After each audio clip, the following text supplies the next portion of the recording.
Bonsoir Dominique Moisy. Bonsoir. Merci d'être l'invité de BFM TV. Vous êtes politologue, vous avez fondé l'IFRI, l'Institut français de relations internationales, cofondé. Vous êtes éditorialiste au Financial Times, au New York Times, aux Échos. Vous avez écrit de nombreux livres dans la géopolitique de l'émotion dont on se souvient bien.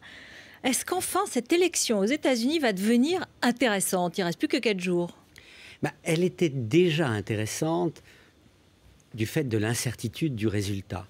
Mais on était un peu comme devant un match de football où il ne se passait pas grand-chose, mais on voulait rester parce qu'on voulait connaître la fin. Le résultat. On voulait connaître le résultat. C'était l'inverse, si j'ose dire, de 2008. Il n'y avait pas beaucoup de magie, il n'y avait pas beaucoup d'émotion. Cette fois-ci. Et cette fois-ci, maintenant, il y en a.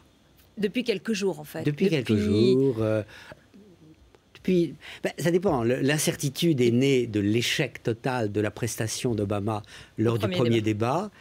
Et les événements climatiques ont donné quelque chose de dramatique, effectivement. Alors, l'ouragan Sandy a sauvé Barack Obama pour vous? Non, je crois que l'ouragan Sandy a stoppé un momentum qui allait en faveur de Romney. Mais si Obama est réélu, ce que je pense désormais, mardi prochain. Vous nous dites ce soir, c'est la première fois, je le dis, que vous pensez que Barack Obama sera réélu mardi prochain. Tout à fait. Et pourquoi donc alors? Alors, je crois que pour des raisons exactement inverses de celles de 2008. En 2008, Barack Obama a été porté au pouvoir grâce à l'espoir et à la mobilisation des jeunes.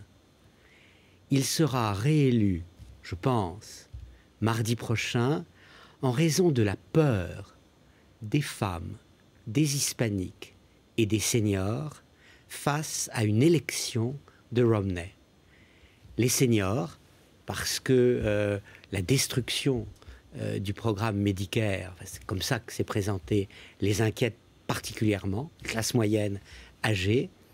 Les femmes, parce qu'elles ont peur du courant ultra-conservateur que ne représente pas Romney lui-même, mais qui l'entoure, mais qui est derrière lui. Par exemple, son vice-président, possible, son ticket. Tout à fait, Ryan. Paul Ryan. Au fond, sur le plan de la société, l'Amérique a changé. Mais justement, moi, je pensais, j'allais vous poser la question, on assiste à une droitisation de la société mondiale face à la crise, face à des questions d'identité. Est-ce que l'Amérique est à l'abri de cette droitisation? Elle n'irait pas dans ce sens? Alors, je crois qu'il faut entrer plus dans le détail. Si on regarde la question des mœurs, la question de la société, en 2004, Bush a été réélu parce que des ouvriers de Detroit ont fait passer les valeurs avant le portefeuille. Ils ne comprenaient pas que Kerry puisse soutenir le mariage homosexuel. Le démocrate puisse soutenir le mariage homosexuel.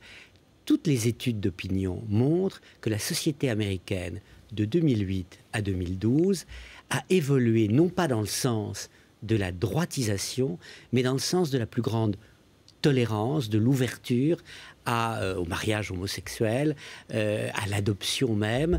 Et ceci peut en réalité transformer Mais ça voudrait dire que l'élection va se faire sur les questions de société, elle ne va pas se faire sur les questions sociales et économiques, la fameuse phrase de Clinton, « The economy is stupid ». Elle va se faire sur les deux.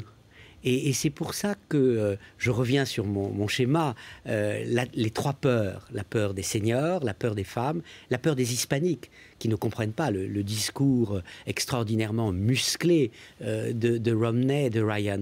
Et ça, c'est en réalité la société.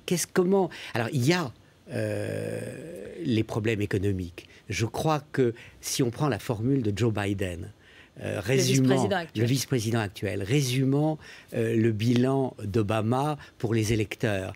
On peut dire aujourd'hui que Bin Laden est mort et que General Motors est en vie.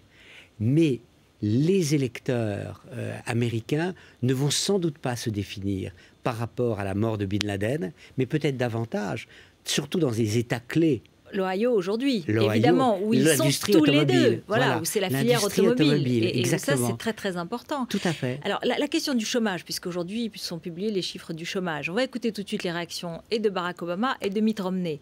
Ça compte quand même. On va les écouter. Tant qu'un Américain voudra un travail et pourra en trouver un, aussi longtemps que les familles travailleront dur, mais n'arriveront pas à joindre les deux bouts, notre lutte continuera. Nous avons encore beaucoup de travail à faire. C'est pourquoi vous m'avez élu il y a 4 ans et c'est pourquoi je me présente pour un second mandat à la tête des États-Unis. Il disait qu'il allait se concentrer sur la création d'emplois. Il a dit qu'il se concentrerait sur l'Obamacare, ce qui a tué des emplois. Le taux de chômage est beaucoup plus élevé aujourd'hui que lorsque Barack Obama a pris ses fonctions. Alors, qui est-ce qui est le plus crédible, qui est-ce qui est le plus audible par les Américains?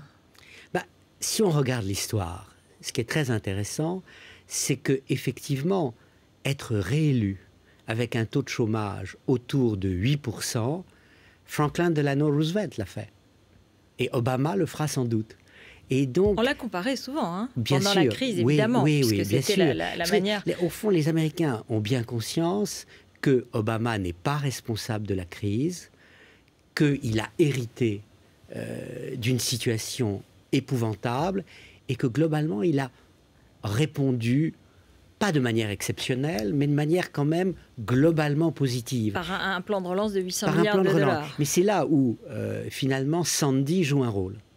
C'est-à-dire que les Américains, qui sont plus polarisés que jamais, sont divisés en réalité sur le rôle de l'État dans la société. C'était crucial dans la campagne, le rôle de l'État. Et en fait, en France, nous, on est dans une dialectique sur laquelle le rôle de l'État, justement, fait débat, mais globalement, il est très important. Et aux États-Unis, il fait débat parce qu'il commence à devenir de plus en plus important et les républicains le refusent. Sandy a démontré qu'un État fort, un État fédéral, centraliste fort, c'était pas si mal. Que face au déchaînement de la nature en 2012, face au déchaînement des hommes en 2001, quand même, ça rassure d'avoir un État qui peut vous protéger. En même temps, on va écouter quelques victimes de Sandy, et elles sont révélatrices, à mon avis, d'un malaise qu'il faut évoquer, celui des classes moyennes. Les plus riches ont les moyens, les moins riches sont aidés, ceux qui sont au milieu se plaignent. En Europe comme en Amérique. On va les écouter. Sans argent, je vais devoir abandonner ma maison. Je vais devoir abandonner ma maison. Il faut bien que tout le monde comprenne une chose. Nous sommes en souffrance ici et nous avons besoin d'aide immédiatement. Personne ne vient nous aider car nous représentons la classe moyenne et nous devons nous débrouiller tout seuls. Alors, est-ce que Mitt Romney il prend en compte, il prend en charge ce malaise de la classe moyenne? Bien sûr. En fait, ce que dit Mitt Romney, c'est vous pouvez faire comme moi. J'ai réussi extraordinairement. Il ne tient qu'à vous de réussir comme moi. Ça, c'est le discours américain classique. Je vais libérer les énergies individuelles, la flexibilité, etc. Mais Mitt Romney, quand on le regarde un peu comme ça, il est effectivement l'incarnation d'une certaine Amérique. Mais d'une Amérique d'hier. Il semble un personnage sorti de la série télévisée Mad Men. Or, l'Amérique a profondément changé. La nouvelle Amérique, dans sa diversité, dans sa multicolorité, si j'ose dire, est beaucoup plus proche de l'Amérique d'Obama. Mais Mitt Romney, il a quand même quelques avantages. Il a d'abord tous les financiers de Wall Street qui, globalement, ont abandonné Barack Obama et sont venus rejoindre Mitt Romney.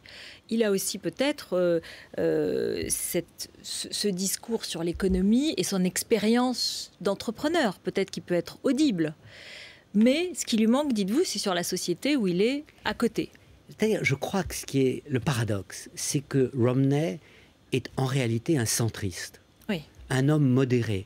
Je crois que toutes les caricatures qu'on a pu faire de lui, y compris dans le camp démocrate, sont tout à fait injustes. Mais pour assurer son poids dans le Parti républicain, il a choisi un colistier à la droite de Jean Giscard. Et il a perdu le centre, il a perdu le vote des indépendants. Et quelque part, il a brouillé son image. Il a recréé cette image dans le premier débat. Et puis ça s'est arrêté là.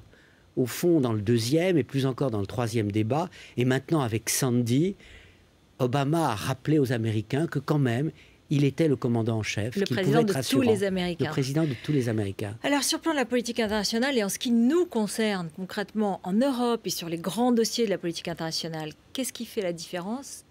Qu'est-ce qui sera différent si l'un ou l'autre était élu? En réalité, pour l'essentiel, rien. Rien du tout. Sur les grandes questions, les nuances, on l'a bien vu dans le débat, qui existent entre Obama et Romney sont extrêmement faibles.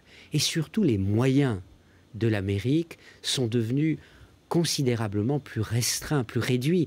Le petit Américain qui naît aujourd'hui, il a déjà dans son berceau une dette de 200 000 $. L'Amérique n'est pas prête... Plus endetté que nous, alors. Beaucoup plus endetté que nous. L'Amérique n'est pas prête à de nouvelles aventures.